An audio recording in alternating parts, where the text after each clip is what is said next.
Hello, my name is Rebecca Jahor, and I would like to focus on a reoccurring theme and a core theme through the foundational lecture series, which is circumpolar self-determination. I hope you enjoy the slideshow. I believe to fully understand the concept of the future of the circumpolar world and the individuals and communities that reside within it, along with their sovereignty and political power, you must understand the topics that were covered in Module 3 of the lecture series, which included a basis of regionalism, nationalism, and self-determination. Regionalism, in definition, is a political context that refers to the advocacy for greater political, economic, or cultural autonomy for a specific region within a country or among neighboring regions, often to address shared interests, governance, or identity.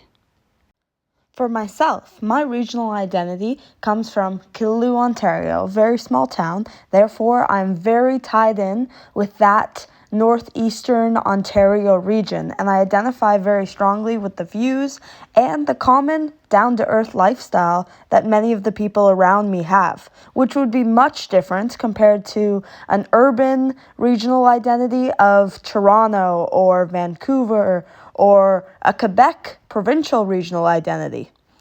Another example would be the Yukon as well, or the Northwestern Territories. And in the circumpolar world, we see a lot of examples in Canada coming from Nunavut, Northwest Territories, and the Yukon.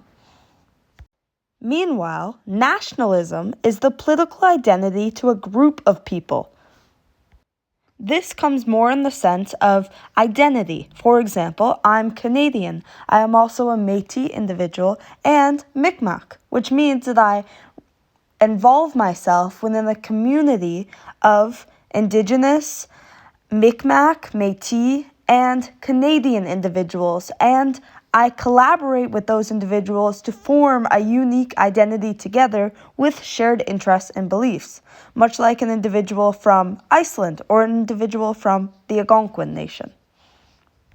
After understanding these two concepts, Module 3 then dropped the bomb of self-determination, which would shape the future of our education throughout this course. Self-determination, in the context of circumpolar communities, is the rights of Indigenous Arctic peoples to govern themselves, control their lands and resources, and preserve their cultures without external influence. An individual's regionalism and nationalism identity affects what communities they are self-determining with and aiding in the self-determination and the sovereignty of these communities. A couple core themes we covered in the course under the umbrella of self-determination include political autonomy, the right to establish self-governing institutions and participate in decision-makings that affect their communities. This could be including the examples we've seen through Greenland self-rule government and the Sami parliament in Norway, Sweden, and Finland. Another example is land and resource rights, control over national resources, hunting, fishing, land use, ensuring sustainable livelihoods and cultural continuity. The Nunavut Land Claim Agreement in Canada is a key example of land and resource rights through also aiding in language and the preservation of Inuit culture. Continuing on with ideas of self-determination, there's cultural and linguistic preservation that we saw all throughout this course. The ability to maintain and revitalize Indigenous languages, traditions, and education systems tailored to their way of life. Without self-determination and sovereignty, Indigenous communities have no opportunity to preserve their identity through language and through community and cultural events. I selected self-determination for this presentation because I felt throughout the course and the lectures, self-determination covers the absolute core of Indigenous circumpolar linguistics and language and cultural rights in not only the future but also the past. We're looking at how individuals have gotten to the place they are today and what choices need to be made as a group to come together and make decisions to preserve their history, their future, and their rights. Self-determination and its effects on language, obviously covering the main secondary key to this course of language. Language is the heartbeat of people, like the foundation of their identity and the most powerful tool of self-determination. For circumpolar indigenous communities, language is more than just communication. It's a living link to their ancestors, their land, and their way of life. When people control their language, they control their future. It allows them to govern their own words, teach their children in their mother tongue, pass down the sacred knowledge that has sustained them for generations.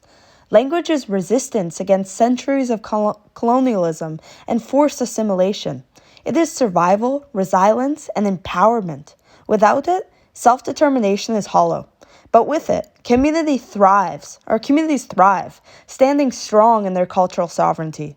The recognition of indigenous languages in governments, education, and political life is not just a political choice. It's a moral imperative. It's a declaration that these languages and these people who speak them are here to stay, shaping their own destiny on their own terms. Self-determination has significantly influenced language preservation and revitalization in the circumpolar world. In Greenland, after gaining home rule in 1979 and later self-rule in 2009, Greenland made Greenlandic its official language, reducing the dominance of Danish in education and government. And schools now teach in Greenlandic, strengthening its use to younger generations. Affirming self-determination. In Nunavut, the creation of Nunavut in 1999 strengthened Inuit self-determination, leading to laws such as the Inuit Language Protection Act in 2008, which mandated the use of Inuktitut in education, workplaces, and public service. And Inuktitut now has official status alongside English and French in Nunavut. Meanwhile, for Sami people, self-determination efforts led to the establishment of Sami parliaments in Norway, Sweden, and Finland, which advocate for Sami language revitalization and rights for Sami youth and Sami future within these respective regions.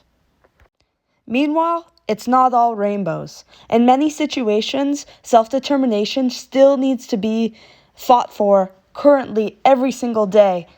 In Russia, while some indigenous groups in Russia's Arctic, such as the Nenets and the Chukchi, have gained regional and cultural recognition, state controls their limits to true self-determination, resulting in language decline due to Russian dominance in schools and administrations, along with media. Throughout the modules, this was a hard pill to swallow, as it seemed like in many chapters, Russia's and the neighboring regions took many steps forward, but also many steps back towards the future of self-determination for their indigenous northern populations. Following the collapse of the Soviet Union, indigenous peoples of the Russian Arctic faced a dramatic decline in linguistic self-determination. The removal of indigenous languages from newspapers and public life in post-Soviet Russia created a profound assault on the self-determination of Arctic indigenous peoples. For decades, these communities relied on their native languages, such as the Nenets, Evenki, and Chukchi, to maintain their cultural heritage, pass down traditional language, and assert their rights. Under Soviet rule, indigenous languages had a limited but notable presence in schools and medias, offering a sense of inclusion, recognition, and connecting indigenous communities in the Russian area, the northern Russian area. However, after the Soviet Union's collapse, a wave of centralization and Russian nationalism took hold, leading to the systematic inclusion of indigenous languages from state-sponsored platforms, including newspapers. This was a large theme throughout the course modules and was a very hard pill to swallow. Even throughout our course discussions, many individuals felt emotional at the fact that indigenous communities were being almost kept from each other, assimilated from each other, and censored through many media fields. This had an abrupt effect on many of the realities of Indigenous people in their lives throughout connection between using their language and expressing themselves within themselves, but with other communities as well. After the collapse of the Soviet Union, many indigenous language newspapers in Russia, such as the Chuchi language, Chuchuchaliv, and the Evenki language, Ishka, were either shut down or reduced significantly in content. This removal of indigenous languages from the public media directly undermined the ability of these communities to maintain their cultural identity and future of self-determination. For example, in the Sakha Republic, the Sakha language newspaper, Sakha Thai, faced major cuts, and much of their content in indigenous languages was replaced by Russian. This shift effectively marginalized indigenous voices in government and public discourse, leaving them to navigate a system in which their native languages were sidelined and abolished by the public eye, hindering their participation in political life and cultural preservation, damning future generations to a lower level of education and a lower level of power within their society. Moving on to some core nations and their relationships with self-determinations that truly resonated with me throughout this course and their lecture series modules, we begin with Greenland. Greenland's journey towards self-determination has been shaped by pivotal movements, and changes over the years. During World War II, Greenland became strategically important when the United States built military bases on their island after Denmark was occupied by Nazi Germany. This period marked a turning point as Greenlanders began to see themselves more distinctly from Denmark and question their colonial relationship. After the war, Greenland's growing national identity started to take shape, with an emphasis on preserving Greenlandic culture and language. In the 1950s and 60s, youth movements like the G50 and G60 Greenlandic Youth Councils were born out of desire for change. These groups pushed for more autonomy and greater cultural preservation, inspiring the younger generations to demand a say in Greenland's future. They saw independence as a way to reclaim control over their land and future, separate from Denmark's influence. The major breakthrough came in 1979, when Greenland achieved home rule, allowing the island to govern many aspects of its internal affairs, such as education, health, and local governance. The parliament and the executive government were established, giving Greenlanders a strong political voice, while Denmark still controlled defense, foreign policy, and currency. This was an important step towards greater autonomy, but it didn't end the aspirations for full independence. Then, in 2009, the Self-Government Act granted Greenland even more control, particularly over its national resources. Greenlanders gained the power to negotiate directly with other countries, while still maintaining some ties to Denmark in their terms of defense and foreign affairs. This set the stage for future independence, though the decision for full separation is still under consideration. At the heart of this entire journey has been Kalisot, Greenlandic, the language that symbolizes the island's cultural pride and national identity.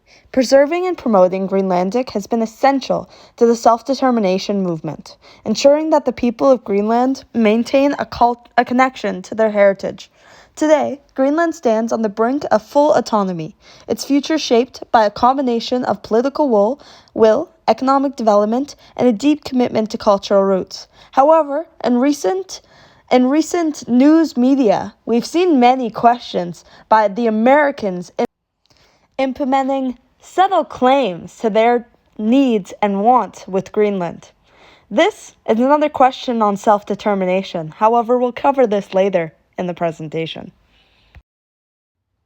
Meanwhile, throughout the course modules, another example of a place felt a little more closer to home: self-determination and Nunavut.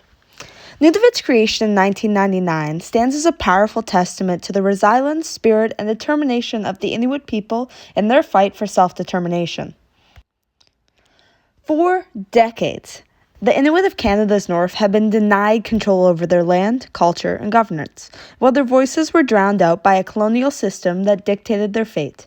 But in the 1970s and the 1980s, the Inuit began to rise up, uniting under a shared vision of a future where they could govern themselves and preserve their language, culture, and traditions. The Inuit Tapiriit, Katamintami, and other groups pushed for an Inuit-controlled territory, a call for autonomy that gained unstoppable momentum as the years went on. The turning point came in 1993 with the signing of the Nunavut Land Claims Agreement, a historic treaty between the Inuit and Canadian government. This agreement was a promise of land, resources, and self-governance for the Inuit, who were given control over 350,000 square miles of land in the Arctic. The Inuit were granted the right to co-manage the land and its resources, a recognition of their deep ties to the land they had inhabited for centuries, and the realistic fact that it's a little bit ironic they were given control legally over a land they have inhabited for centuries. A land that realistically has always been within their hands. But the land claim was more than just about land. It was a symbolic victory for the people who had long been marginalized, showing that their cultural identity and autonomy truly mattered. Then, on April 1st, 1999, the dream became a reality. Nunavut was born, and the creation of its new territory marked a historic shift in Canada's relationship with Indigenous peoples. Iqaluit, once a small Inuit settlement, became the capital, and the Inuit now had their own government and parliament to make decisions that directly impacted their lives. The Inuit-led government of Nunavut was an embodiment of their aspirations for self-determination. The Inuit Legislative Assembly became a platform for Inuit voices to be heard loud and clear. They could now govern according to their values, make decisions that reflected their needs, and take charge of their future. At the heart of this transformation was the Inuit language, which officially recognized as one of the territory's official languages. It was not just a policy, but a reformation that Inuit culture, identity, which had been long suppressed, was now here to stay. The Inuits' fight for language preservation is inseparable from their struggle for self-determination. After all, language is the backbone of culture, and without it, Inuit traditions would have faded into the past. As an individual that strives to be an Indigenous lawyer in the future myself, I found the history and the stories behind Nunavut that we saw throughout the modules to not only be incredibly inspiring through their preservation and need to draw a future for themselves and create the space for their existence to continue, along with their self-determination. I also found a lot of anger behind the legal challenges that this group faced. The creation of Nunavut was not an easy feat, and these individuals not only worked in a legal context, but worked in a legal context outside of their traditional ways. And I'm very proud to have learned this knowledge about the history of Nunavut throughout these course module lectures. Meanwhile, our final example of self-determination will be an example of Scandinavia and Finland. The Sami people of Norway, Sweden, and Finland have faced centuries of oppression, with their land, culture, and language continuously threatened by policies of assimilation, colonization, and industrial development. In Norway, the Sami were subjected to Norwegization policies that began in the 17th century, which sought to erase Sami language and culture. The situation intensified in the 19th and 20th centuries when Norwegian settlers encroached on Sami lands, disrupting traditional livelihoods, such as reindeer herding. In the 1940s brought a shift with Sami contributions during World War II starting to gain recognition. But it wasn't until the 1980s that Sami political movements gained momentum. This led to the creation of Sami Parliament in 1989, which became a crucial step towards political autonomy and the recognition of self-determination. Despite these gains, land rights remain a major issue, especially with mining, hydroelectric projects threatening their traditional territories. Meanwhile, in Sweden, the Sami faced significant challenges, particularly with land dispossession and cultural suppression. The Sami population was displaced by Swedish settlers in the 19th century, and policies of assimilation were enforced throughout the 20th century, with the Sami languages and culture systematically suppressed. Political mobilization grew in the 1970s, and the Sami Parliament of Sweden was established in 1993, with a pivotal achievement that gave the Sami a voice in national politics, especially regarding land and cultural rights. However, the land disputes with mining and logging remain a significant issue. The struggle over the Kallak mine and Jokkmokk region, for example, has drawn attention to the ongoing tension between industrial development and Sami land rights. In Finland, Sami also fought against policies of Finlandization, which fought to suppress their language and way of life. Throughout the early 20th century, the Sami were increasingly displaced as industrialization spread across their territories. The Sami Parliament of Finland, established in 1995, provided a platform for Sami to advocate for their rights and self-determination. Despite this political recognition, resource exploitation continues to threaten the Sami traditional livelihoods, particularly reindeer herding as well, which is facing increasing pressure from mining and climate change.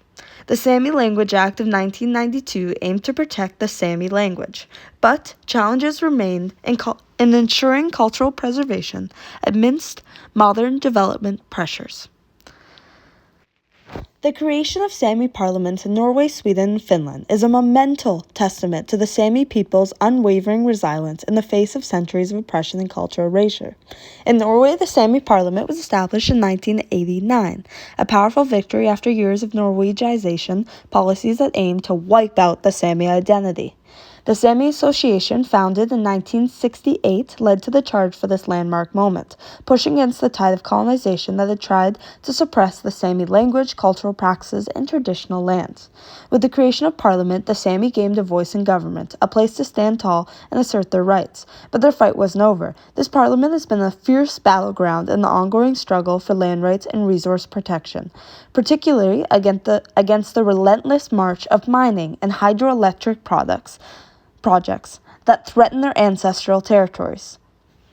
Meanwhile, in Sweden, the Sami parliament followed in 1993, another watershed moment in the battle of Sami for self-determination. The long history of Sweden colonization, which pushed the Sami people to the brink of cultural obliteration, had spurred a groundswell of resistance.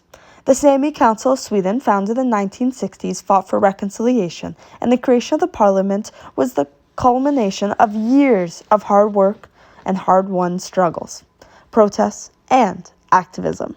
This institution has become a beacon of hope and an empowered voice for the Sami people in the halls of Swedish politics. Yet, despite its role in protecting cultural heritage and land rights, it faces constant battles with the forces that continue to threaten the Sami's way of life. Then there's Finland, where the creation of the Sami Parliament in 1995 was the culmination of the Sami's relentless push for recognition and autonomy. For decades, Sami were silenced, and their voices were ignored by a government that prioritized Finlandization over their cultural rights. Through the 1980s protests and the increasingly international recognition of indigenous rights, the Sami people in Finland found their strength. The Sami parliament gave them a platform to defend their land and language. However, a great combat to all these factors of self-determination is the lack of unity among Sami people, which has been a long challenge to pursue their self-determination. Driven by cultural, economic, and political divisions, these issues are deeply rooted in the geographical fragmentation of the Sami population across Norway, Sweden, Finland, and Russia, with each nation's policies affecting Sami identity differently. The Sami parliaments created in Norway, 1989, Sweden, 1993, Finland, 1995, allowed Sami to advocate their rights, but internal divisions persist. One significant issue is the separation in livelihoods. Reindeer herding, central to Sami culture, only represents a portion of the Sami population these days, causing tensions between reindeer herders and urban Sami. Herders feel disconnected from the urban Sami, who are less involved in traditional practice through their eyes. This divide is further complicated by hunting rights, with some Sami wanting greater access to resources while others feel threatened by overexploitation. Additionally, the economic and cultural gap between traditional Sami, those engaged in herding and hunting, and modern Sami has fueled class divisions.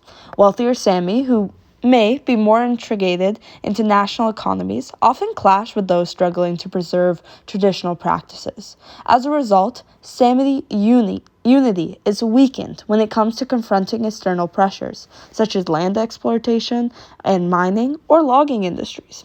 The political fragmentation between the Sami parliaments in different countries, each varying with different levels of influence and legislative power, adds another layer of difficulty.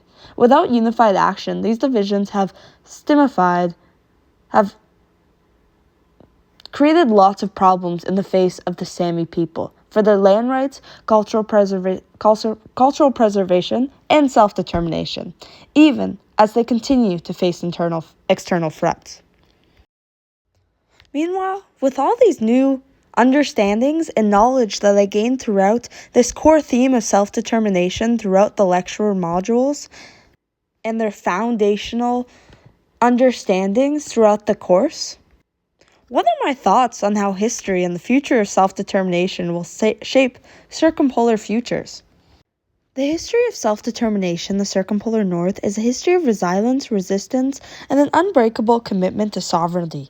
Indigenous peoples in the Arctic, from the Sami of Scandinavia to the Inuit of Greenland, Canada, and Alaska, have been fighting for their right to determine their future for centuries, despite facing brutal colonization, cultural erasure, and exploitation. These communities have survived against all odds, protecting their lands, languages, and traditions that have existed long before any foreign power set foot on their shores.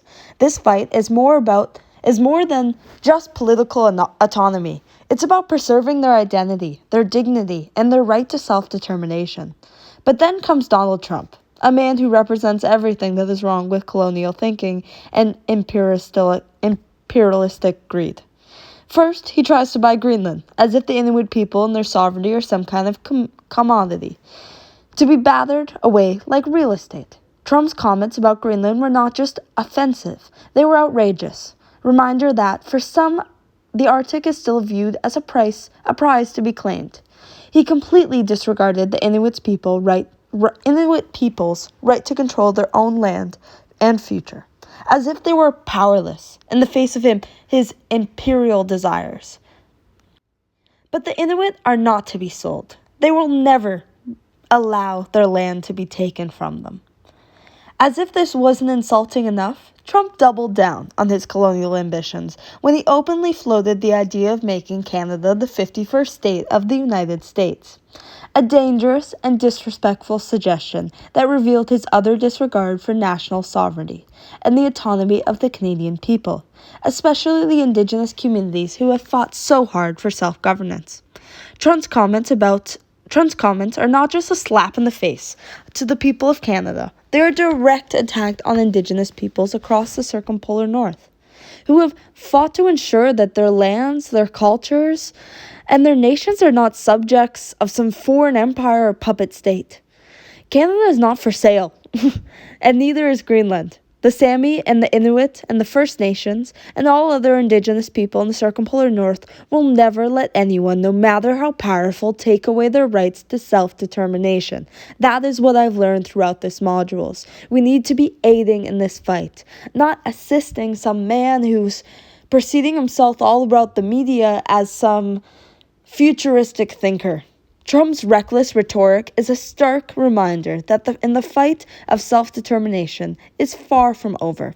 It reveals how far we still have to go in ensuring that Indigenous sovereignty is respected on a global scale. This core theme of self-determination throughout the course and throughout the foundational lectures is a call to action for all of us who stand with Indigenous peoples to rise up and defend their right to control their own destinies. The circumpolar North must belong to those who have always lived there, not those who use it for strategic power or resource extraction and exploitation. Greenland is not a pond, and Canada is not a territory for American conquest. The Sami and Inuit will not stand by while their lands are threatened by outsiders. They have fought for their future, and they will continue to fight for it, against Trump and against other colonial forces. In the modern day, against anyone who dares to treat their sovereignty as something to be taken or traded. The future of the circumpolar North belongs to Indigenous people who have lived there for thousands of years. Self-determination is not a gift to be given. It is their right, and no one, not even of the likes and riches of Donald Trump, will ever have the power to take it away. Thank you very much for your time. I hope you enjoyed this presentation, and I hope you analyzed and understood the core values of the foundational lecture series. Miigwech.